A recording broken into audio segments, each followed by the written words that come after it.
Hi, my name is Robert Madrano, owner of Peach Hill Soils. I'd like to welcome you today to our series of videos, and I think you're going to find them very helpful.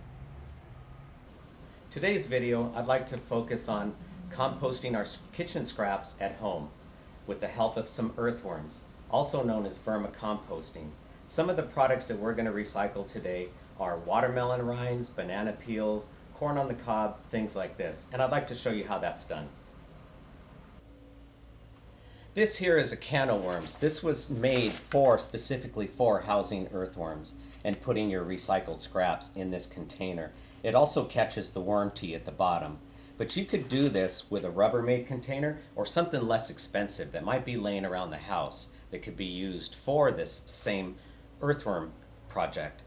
On our website, we offer a book that will actually show you some of the containers that you can use for this and still run a successful vermicomposting project.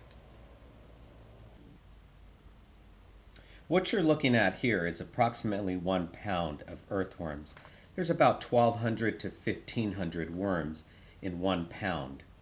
Here you see they're very young and I'm sure they're very hungry. Right now there is no food in this can of worms, in this pound of worms.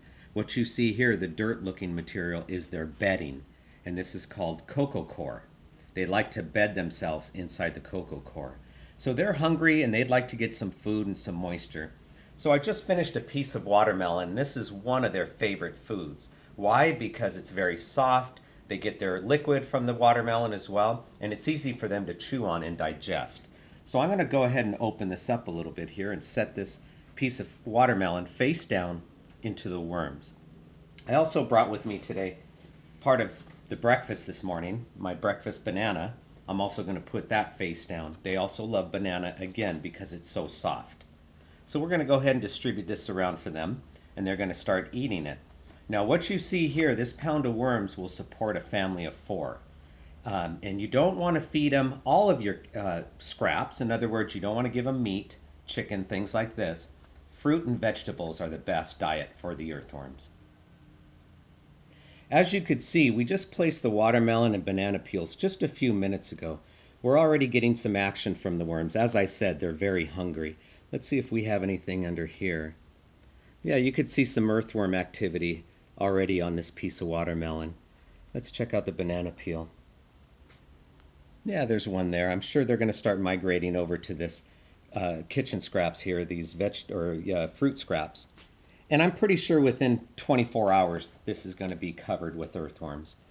Like I said, this is where they get their moisture and their food from. Very desirable.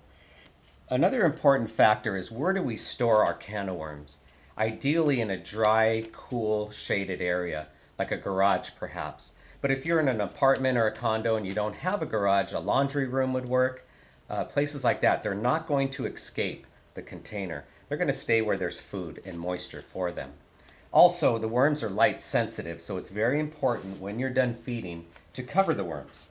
So you can cover them with a can of worm, the top of a can of worm, or there's other things in our pamphlet. You'll see how we describe, constructing a successful can of worms. You can get this book free. We offer it free if you visit our website and ask for a book. We can mail it to you, or you can download it from our website. Thank you very much.